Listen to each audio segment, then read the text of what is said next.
Hello नमस्कार साथियों, NCERT की क्लासों में आपका एक बार फिर स्वागत है।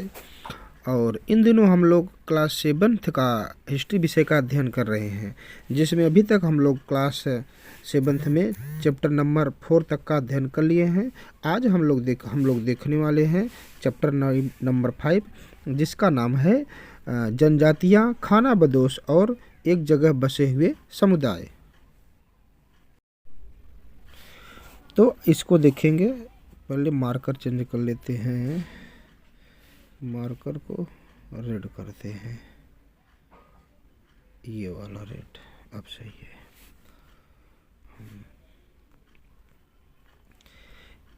आज हम लोग इम्पोर्टेंट जो फैक्ट रहेगा एग्जाम की दृष्टि से वही देखेंगे, क्योंकि वैसे तो आपने बहुत बार पढ़ा होगा एनसीईआरटी को, लेकिन एक बार हम जो मेन इम्पोर्टेंट इसमें रहेगा उसको देखेंगे। सबसे पहले इसमें दिया है कि जो अध्याय पिछले अध्याय में हम लोगों ने क्या पढ़ा था। पिछले अध्याय में हमने देखा था कि किस प्रकार राज्यों का उत्थान और पतन हुआ। इस उठापटक के बीच ही कलाओं, दस्तकारियों और उत्पादक गतिविधियों की नई किस्में शहरों और गाँवों में फल फूल रही थी। एक लंबे अंतराल में कई महत्वपूर्ण राजनीतिक, सामाजिक, आर्थिक परिवर्तन हुए, लेकिन सामाजिक परिवर्तन हर जगह एक समान नहीं था, क्योंकि अलग अलग किस्म के समाज अलग अलग तरीक़ों से विकसित हुए। ऐसा कैसे और क्यों हुआ, यह समझना महत्वपूर्ण है।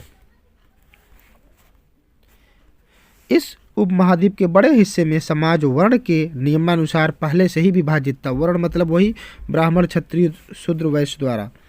अब ब्राह्मणों द्वारा सुझाए गए नियम बड़े बड़े राजाओं द्वारा स्वीकार किए गए थे। मतलब जो ब्राह्मण नियम बनाते थे उन्हें सभी के लिए स्वीकार्य था। इसमें ऊंच और नीच था, अमीर और गरीब के बीच का फासला बढ़ा। जाति व्यवस्था से ये फासले तो बढ़े ही थे।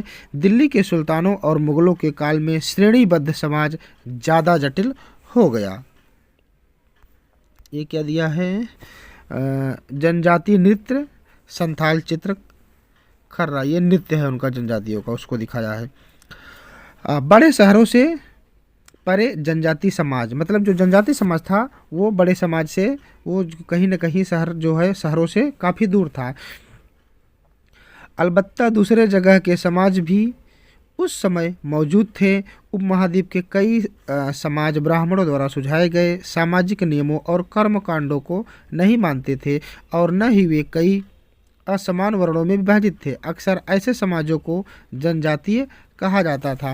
मतलब जनजाति क्या थे, जो कहीं न कहीं जो ब्राह्मणों के द्वारा बताए गए थे जो समाज, उनसे बिल्कुल अलग रहते थे। वो प्रत्येक जनजाति के सदस्य नातेदारी के संबंध में जुड़े थे। कई जनजातियां खेती से अपना जीविकोपार्जन करती थी। कुछ दूसरी जनजातियों के लोग शिकारी, संग्राहक या पशुपालक थे।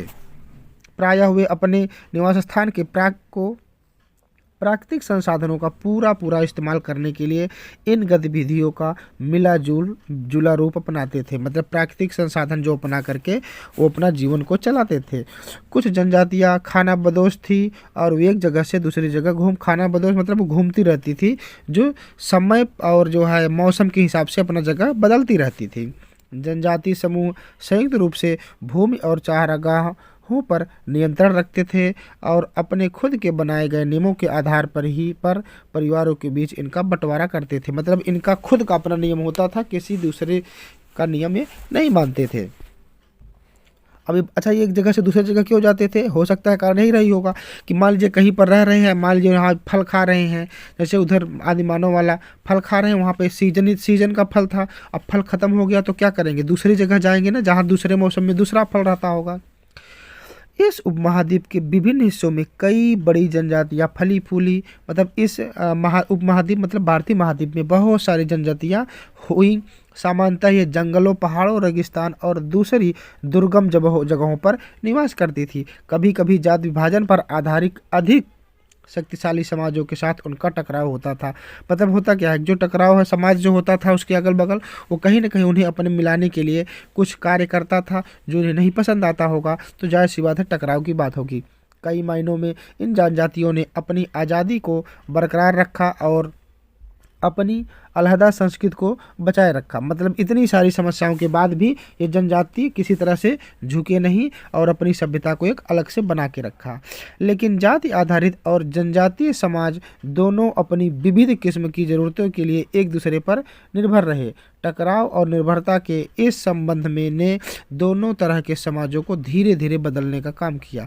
देखिए, कहीं ना कहीं जब टकराव होता है तो भले पूर्ण रूप से न बदले, लेकिन थोड़ा बहुत तो प्रभाव पड़ जाता है। अब जनजाति कौन थे, अगर इनको देखेंगे हम कि जनजाति कौन थे, तो इसको देखते हैं कि जनजाति कौन थे।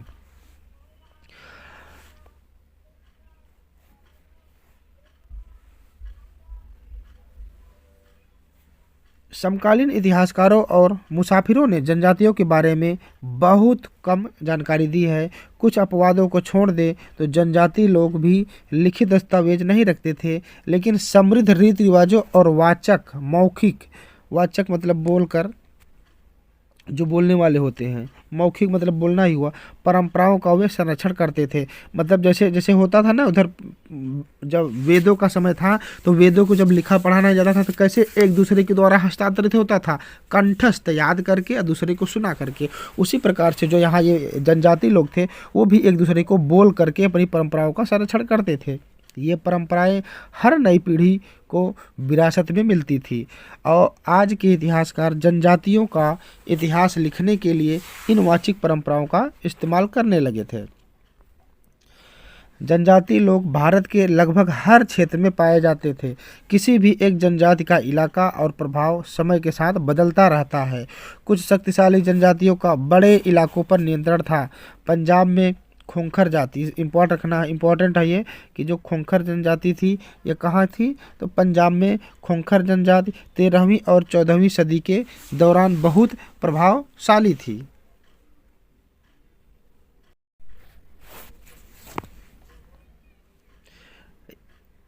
यहाँ बाद में खोंखर लोग ज़्यादा महत्वपूर्ण हो गए।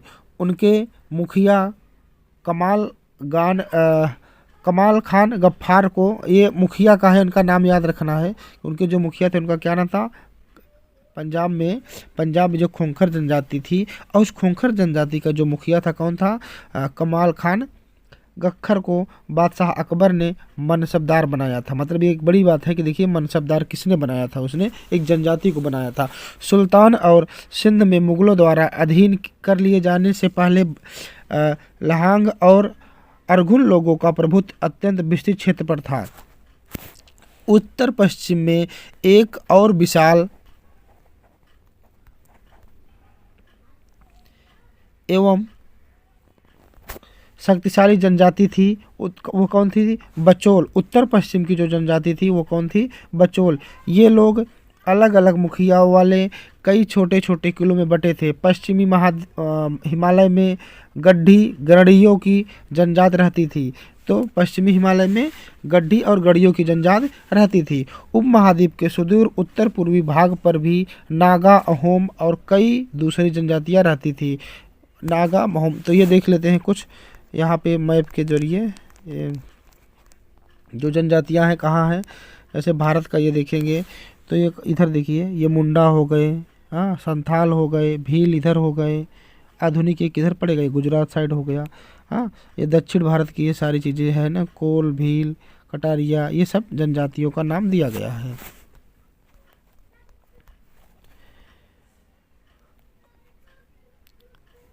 यहाँ देख लेते हैं कुल क्या बारे में क्या दिया है।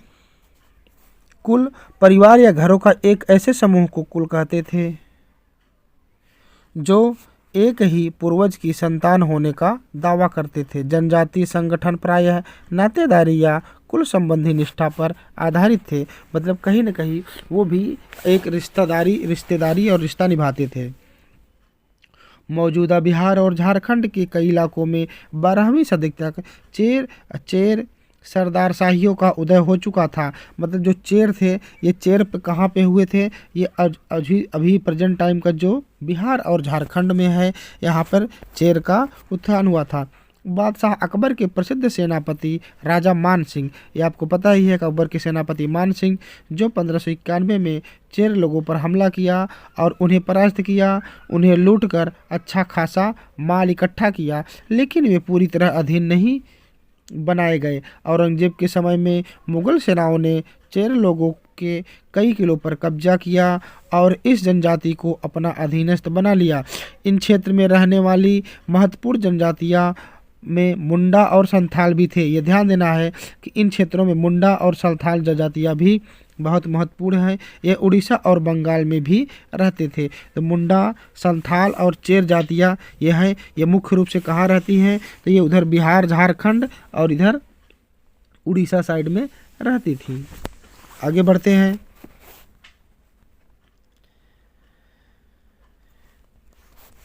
कर्नाटक और महाराष्ट्र की पहाड़ियाँ कोल, बेराद तथा कई दूसरी जनजातियों के निवास स्थान थे। हाँ, कर्नाटक में भी बहुत सारी जनजातियाँ रहती थी।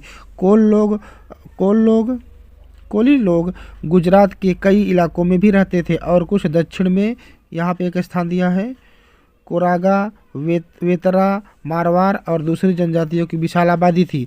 भीलों की बड़ी जनजाति पश्चिमी और मध्य भारत में फैली हुई थी।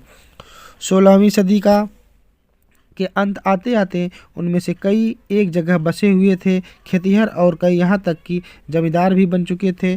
तब भी भीलों के कई कुल शिकारी संग्राहक बने रहे। यहाँ तक समझते हैं कि जो इस समय तक आते आते मतलब 16वीं सदी तक कुछ जनजातियाँ तो ऐसी थी जो एक स्थान पर रह के अपना खेती बाड़ी जीवन यापन शुरू कर दिए थे, लेकिन अभी भी इस समय बहुत सारी जनजातियाँ थी जो घुमक्कड़ जीवन व्यतीत करती थी।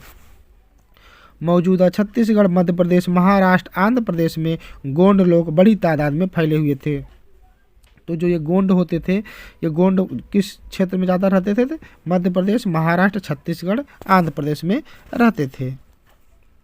रात में भील लोग हिरण का शिकार करते हुए देख रहे हैं। रात में ये किस तरह से शिकार कर रहे हैं धनुष बाण अपना लेकर के।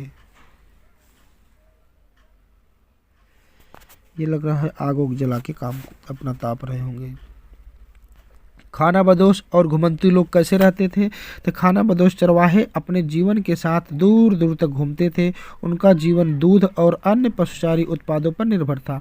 वे खेतिहर गृहस्थों से अनाज, कपड़े, बर्तन और ऐसी ही चीज़ों के लिए ऊन, घी इत्यादि का भी विनिमय करते थे। कुछ खाना बदोश विनिमय करते थे, मतलब किसी के पास दूध है और किसी के पास और चीज़ें हैं तो उसी को दे करके ले लेना, विनिमय प्रथा आप जानते ही हैं। कुछ खाना बदोश अपने जानवरों पर सामानों की ढुलाई का काम भी करते थे। एक जगह से दूसरी जगह आते जाते वे सामानों की खरीद फरोख्त भी करते थे। खरीदना वरना ये घुमंती व्यापारियों की संख्या भारत को बाहरी दुनिया से जोड़ती है। यहाँ मेवा इकट्ठा करके ऊँटों पर से लादा जा रहा है। मध्य एशिया के व्यापारी ऐसी वस्तुएं भारत लाते थे और बंजारे एवं अन्य व्यापारी उन्हें स्थानीय बाजार तक पहुंचाते थे। मतलब ये बाजार का है कि किस तरह से मेवा आया है और उसे एक जगह से दूसरी जगह भेजा जा रहा है।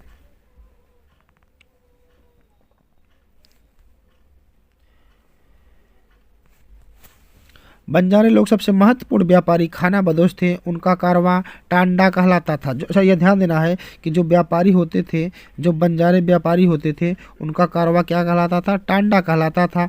सुल्तान अलाउद्दीन खिलजी अध्याय 3 में बंजारों का ही इस्तेमाल नगर में बाजारों तक अनाज की ढुलाई के लिए करते थे। बादशाह जहांगीर ने अपने संस्मरणों में लिखा है कि बंजारे विभिन्न इलाकों से अपने बैलों पर अनाज ले जाकर शहरों में बेचते थे। सैन्य अभियानों के दौरान वे मुगल सेना के लिए खाद्यान्नों की ढुलाई का काम करते थे। किसी भी विशाल सेना के लिए 1 लाख बैल अनाज ढोते थे। मतलब इतने बैल किसी भी सेना के लिए जो होता था, इतने बैल अनाज ढोने का काम करते थे। खाना बदोश और भ्रमणशील जीवन, इसको देख लेते हैं क्या है। खाना बदोश घुमंतू लोग होते हैं। उनमें से कई पशुचारी होते हैं जो अपनी रेवड़ और पशुवृत्ति के साथ एक चारागाह से दूसरे चारागाह घूमते रहते हैं। इसी तरह दस्तकार, फेरी वाले और नृतक, गायक एवं अन्य तमाशबीन भ्रमणशील समूह अपना काम धंधा करते करते एक जगह से दूसरी जगह की यात्रा पर रहते हैं। खानाबदोश और भ्रमणशील समूह दोनों अक्सर उस जगह लौट कर आते हैं जहां उन्हें पिछले साल दौरा किया था। मतलब क्या होता है, कहीं ना कहीं वो उनका स्थान फिक्स रहता है कि हम यहाँ से गए हैं, तो वहाँ का मौसम और चीज़ों के बारे में जानकारी रहती है, तो उस समय जा कर के उस टाइम पे अपने वहाँ पहुँचते रहते थे घूम घूम कर। बंजारों के बारे में दिया है, इंपॉर्टेंट नहीं है, थोड़ा देख लेते एक दो लाइन। 17वीं सदी के आरंभ में भारत आने वाले एक अंग्रेजी व्यापारी पीटर मुंडी ने बंजारों का वर्णन किया है। पीटर मुंडी ने क्या किया है, सुबह हमारी मुलाकात बंजारों की एक टांडा, ये देखिए इसको हम फास्ट पढ़ेंगे, इंपॉर्टेंट नहीं है फिर भी। सुबह हमारी मुलाकात बंजारों की एक टांडा से हुई जिनमें 14,000 बैल थे। सारे पशु गेहूं और चावल जैसे अनाजों से लदे थे। ये बंजारे लोग अपनी पूरी घर गृहस्थी बीबी और बच्चों के साथ लेकर चलते थे। एक टांडा में कई परिवार होते थे। उनका जीने का तरीका उन भारवाहकों से मिलता जुलता है जो लगातार एक जगह से दूसरी जगह जाते रहते हैं। गाय बैल उनके अपने होते हैं। कई बार वे सौदागरों के द्वारा भाड़े पर नियुक्त किए जाते थे, लेकिन ज़्यादातर वे खुद सौदागर होते थे, मतलब खुद सामान को लेने देने का काम करते थे। अनाज जहाँ सस्ता उपलब्ध है वहाँ से खरीदते और उस जगह ले जाकर बेचते जहाँ वह महंगा था। वहाँ से वे फिर ऐसी चीज़ लाते थे जो किसी और जगह मुनाफे के साथ बेची जा सकती थी। टांडा में 6 से 700 तक लोग हो सकते हैं।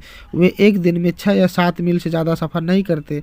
यहाँ तक कि ठंडे मौसम में भी अपने गाय बैलों पर से सामान उतारने के बाद वे उन्हें चरने के लिए खुला छोड़ देते हैं, क्योंकि यहाँ ज़मीन पर्याप्त है और उन्हें रोकने वाला कोई नहीं है। मतलब ये इस तरह से देखिए ये बंजारों का जीवन दिया है, किस प्रकार से वो रहा करते थे।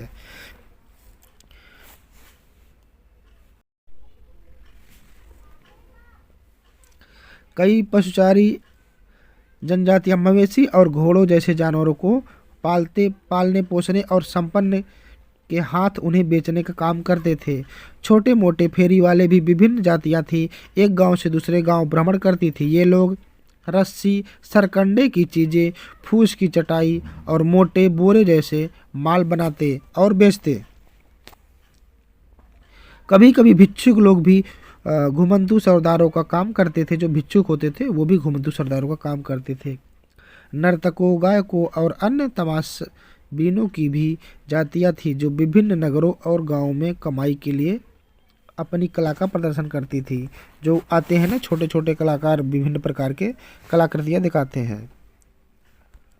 अब है अगली हेडिंग, बदलता समाज, नई जातियाँ और श्रेणियाँ। जैसे जैसे अर्थव्यवस्था और समाज की ज़रूरतें बढ़ती गई, नए हुनर वाले लोगों की आवश्यकता पड़ी। वर्णों के भीतर छोटी छोटी जातियाँ उभरने लगी। मतलब जो वर्ण था, जैसे ब्राह्मणों के बीच नई जातियाँ सामने आई और दूसरी ओर कई जनजातियाँ और समूहों को जाति विभाजक समाज में शामिल कर लिया गया और उन्हें जातियों का दर्जा दे दिया गया। विशेषज्ञता प्राप्त शिल्पियों, सुनार, लोहार, बढ़ई और राजमिस्त्री को भी ब्राह्मणों द्वारा जातियों के रूप में मान्यता दे दी गई। वर्ण की बजाय जाति समाज के संगठन का आधार बन गई। ध्यान देना है, यहाँ पर आते आते वर्ण की बजाय जाति जो है समाज का संगठन का आधार बनी है। जाति पर थोड़ा विचार विमर्श करते हैं। इसमें क्या है, जाति पर विचार विमर्श।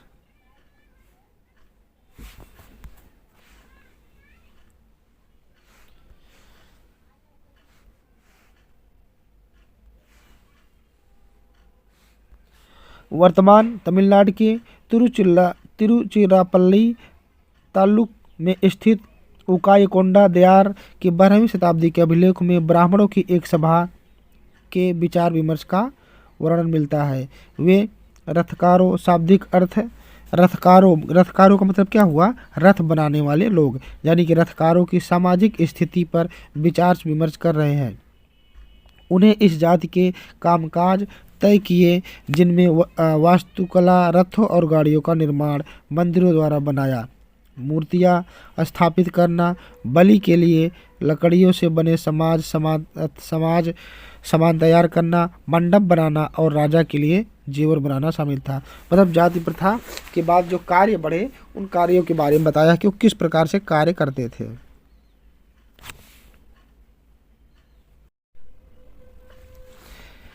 11वीं और 12वीं सदी तक आते आते क्षत्रियों के बीच एक नए राजपूत गोत्र की ताकत में काफ़ी इजाफा हुआ। ध्यान देना है कि जो ये राजपूत है ये कहीं न कहीं क्षत्रियों से आया है। वे हूल, चंदेल, चालुक्य और कुछ दूसरी वंश परंपराओं से आते थे। इनमें से कुछ पहले जनजातियों में आते थे, बाद में कई कुल राजपूत मान लिए गए। धीरे धीरे उन्होंने पुराने शासकों की जगह ले ली, विशेषतः कृषि वाले क्षेत्रों में। यहाँ कई तरह के परिवर्तन हो रहे थे। शासकों ने शक्तिशाली राज्यों के निर्माण में अपनी संपदा का इस्तेमाल किया। शासकों के रूप में राजपूत गोत्रों के उदय के उदाहरण का जनजाति लोगों ने अनुसरण किया। धीरे धीरे ब्राह्मणों के समर्थन से कई जातियां जाति व्यवस्था का हिस्सा बन गई। हाँ, लेकिन केवल प्रमुख जनजातियां परिवार ही शासक वर्ग में शामिल थे। मतलब जो शासक वर्ग था उसमें सारे वर्ण, सारी जातियां नहीं शामिल थे, उसमें कुछ ही शामिल थे। उनकी बहुसंख्यक आबादी समाज में छोटी जातियों में ही जगह बना दी गई। वर्ग में शामिल थे उनकी। दूसरी तरफ पंजाब, सिंध और उत्तर पश्चिम सरहद की प्रभुत्वशाली जनजातियों ने काफ़ी पहले इस्लाम को अपना लिया था। वे जाति व्यवस्था को नकारते रहे। सनातनी हिंदू धर्म के द्वारा प्रस्तावित गैर बराबरी वाली सामाजिक व्यवस्था इन इलाकों में बड़े पैमाने पर स्वीकार नहीं की गई। राज्यों की उत्पत्ति जनजाति लोगों के बीच हुए सामाजिक बदलाव से गहराई से संबंधित है। हमारे इतिहास के इस महत्वपूर्ण हिस्से के दो उदाहरण नीचे लिखा है। मतलब जो जातियाँ दो बटी उनके बारे में यहाँ लिखा है, ये इसको देख लेते हैं। स्थानांतरित कृषि क्या होती है? स्थानांतरित कृषि को समझते हैं।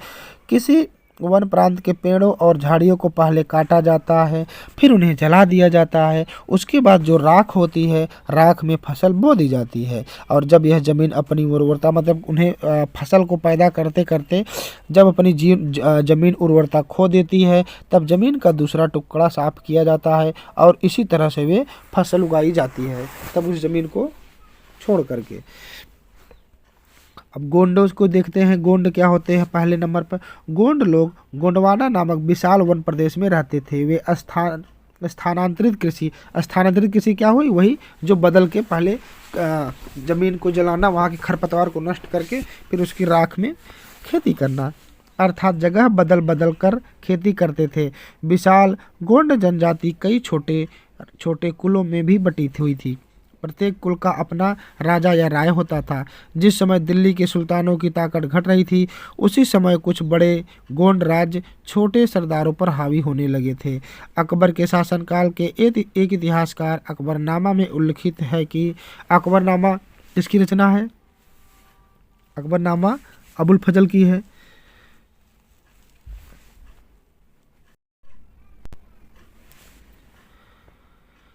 उल्लिखित है कि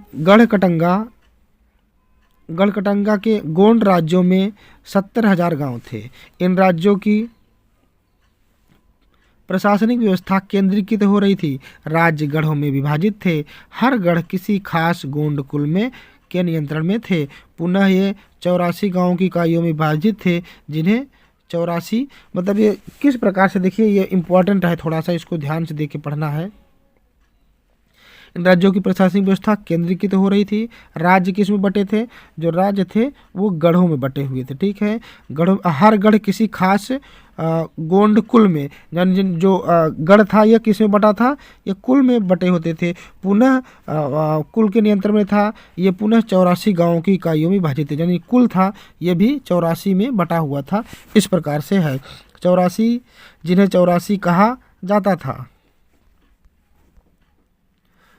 84 का उपविभाजन बरहोते में होता था, जो 12 गाँव को मिलाकर बनते थे। तो इसमें देखा जाए, देखिए 12 गाँव से क्या क्या मिलके बन रहा है, उसमें इसमें विशेष बातें गाँवों को मिला करके और यहाँ लास्ट मिला करके कई चीज़ों को जोड़ने के बाद गढ़ में बटा हुआ था। यहाँ क्या दिया है? एक मैप दिया है। मैप किस चीज़ का है? गोंडवाना। इसको ज़्यादा सूबा, इसको छोड़िए, इंपॉर्टेंट नहीं है। बड़े राज्यों के उदय ने गोंड समाज के चरित्र को बदल डाला। उनका मूल मूलतः बराबरी वाला समाज ही धीरे धीरे आसमान की सामाजिक वर्गों में विभाजित हो गया। ब्राह्मण लोगों ने गोंड राजाओं से अनुदान में भूमि प्राप्त की और अधिक प्रभावशाली बन गए। गोंड सरदारों को अब राजपूतों के रूप में मान्यता प्राप्त करने की चाहत हुई। इसीलिए गढ़कटंगा के गोंड राजा अमनदास ने देखिए, ध्यान देना है, यहाँ पे इंपॉर्टेंट ये लग रहा है, इम्पोर्टेंट ये है कि जो गढ़कटंगा के राजा अमनदास, मतलब ये अमनदास थे, जो अमनदास थे संग्राम शाह की, ये ध्यान देना, अमनदास संग्राम शाह की उपाधि धारण की थी। ये भी ध्यान देना है कि जो अमनदास थे किसकी उपाधि धारण की थी, तो अमनदास ने संग्राम शाह की उपाधि धारण की थी। किसकी उपाधि? संग्राम शाह की उपाधि धारण की थी। जो कहाँ के राजा थे? गढ़कटंगा के राजा अमनदास और संग्राम शाह की उपाधि धारण की थी। उसके पुत्र दलपत ने महोबा के चंदेल राजपूत राजा सालबाहन की पुत्री राजकुमारी दुर्गावती से ब्याह किया था। ध्यान देना है, उन्हीं के पुत्र दलपत ने, ये यहाँ से ध्यान देना है, दलपत ने महोबा के राजपूत राजा सालबान, मतलब दलपत ने सालबाहन की पुत्री दुर्गावती से विवाह किया था। ये इतना ध्यान देना शॉर्टकट। महोबा के जो राजा थे उन्होंने किससे विवाह किया था? दुर्गावती से, जो सालबाहन की पुत्री थी। अब दलपत की मृत्यु कम उम्र में हो गई। रानी दुर्गावती बहुत योग्य थी, यानी कि जो दलपत थे उनकी बहुत जल्दी मृत्यु हो जाती है। तो ध्यान है, जब दलपत की मृत्यु होती, दलपत कौन थे? जो दुर्गावती के पति थे ना। दुर्गावती बहुत योग्य थी, मतलब उनकी कम उम्र में मृत्यु हो जाती, योग्य थी। और उसने 5 पुत्र साल के पुत्र वीर नारायण के नाम पर शासन की कमान संभाली। उसके समय में राज्य का और अधिक विस्तार हुआ। 1565 में आसिफ खान के नेतृत्व में मुगल सेनाओं ने गढ़कटंगा पर हमला किया और रानी दुर्गावती ने इसका जमकर सामना किया। उसकी हार हुई और उसने समर्पण करने की बजाय मर जाना बेहतर समझा। उसका पुत्र भी तुरंत बाद लड़ता हुआ मारा गया। नक्काशकारी दरवाजा गोंडे जनजाति बस्तर क्षेत्र मध्य प्रदेश का जो गोंड जनजाति है दरवाजे का मैप बनाया है।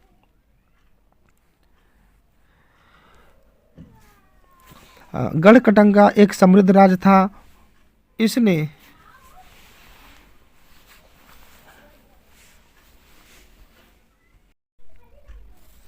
हाथियों को पकड़ने और दूसरे राज्यों में उनका निर्यात करने के लिए व्यापार में खासा धन कमाया हुआ था। मतलब गढ़कटंगा किस व्यापार के लिए प्रसिद्ध था? हाथियों के लिए।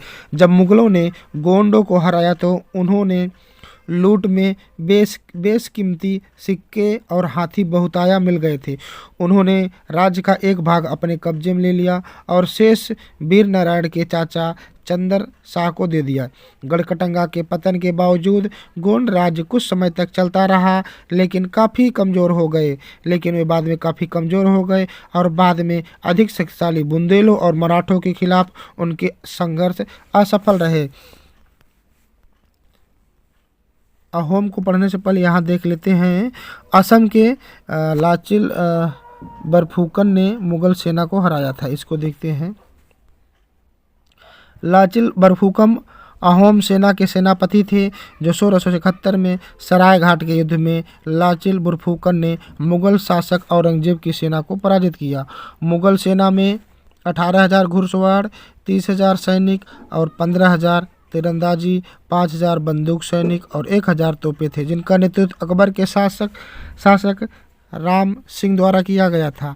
लाचिल के सैन्य कौशल से मुगल सेना के विस्तार पर रोक लग गई। नौसेना द्वारा ब्रह्मपुत्र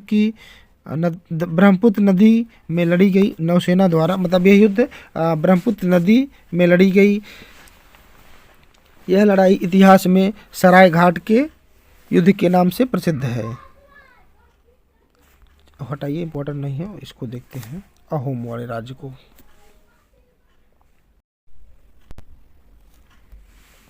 अहोम लोग मौजूदा म्यांमार से आकर 13वीं सदी में ब्रह्मपुत्र नदी की घाटी बस गए थे। ब्रह्मपुत्र नदी की घाटी में बसे उन्होंने भूइया मतलब भूस्वामी लोगों की पुरानी राजनीतिक व्यवस्था का दमन करके नए राज्यों की स्थापना की। 16वीं सदी के दौरान उन्होंने चूटियों 1523 में और कोच हाजो 1581 में राज्यों के अपने राज्य में मिला लिया। उन्होंने कई अन्य जनजातियों को भी अधीन कर लिया। अहोमों ने एक बड़ा राज्य बनाया और इसके लिए 1530 के दशक में ही इतने वर्षों पहले आग्नेय अस्त्रों का इस्तेमाल किया। 1660 तक आते आते वे उच्च स्तरीय बारूद और तोपों का भी निर्माण करने लगे। मतलब वो अपनी सेना को किस तरह से अहोम मजबूत कर रहे हैं। लेकिन अहोम लोगों के दक्षिण पश्चिम से कई आक्रमणों का सामना करना पड़ा। 1662 में मीर जुमला के नेतृत्व में मुगलों ने अहोम राज्य पर हमला किया। बहादुरी से सामना करने के बावजूद अहोम लोगों की पराजय हुई, लेकिन उस क्षेत्र पर मुगलों का प्रत्यक्ष नियंत्रण ज़्यादा समय तक बना नहीं रह सका। ये उनका क्षेत्र दिखा रहा है। ये देखिए, ये है ना, ये गारो खासी जयंतिया पहाड़ियों के बीच में, ये इधर से ये पूरा दिखाया है। आगे बढ़ते हैं। ये क्या है, इसको पहले देख ले। कान के आभूषण कबोई नागा जनजाति, मणिपुर की जो ये जनजातियां हैं कबोई नागा, किस प्रकार से आभूषण ये बनाई है। ये अब इसके बाद ये लास्ट पेज रहेगा। अहोम राज्य बेगार पर निर्भर था। राज्य के लिए जिन लोगों ने जबरन काम लिया जाता था वे पाइक कहलाते थे। अहोम राज्य में एक जनगणना की गई। प्रत्येक गांव को अपनी बारी आने पर निश्चित संख्या में पाइक भेजने होते थे। इसके लिए जनगणना के बाद सघन आबादी वाले इलाकों से कम आबादी वाले इलाकों में लोगों को स्थानांतरित किया गया।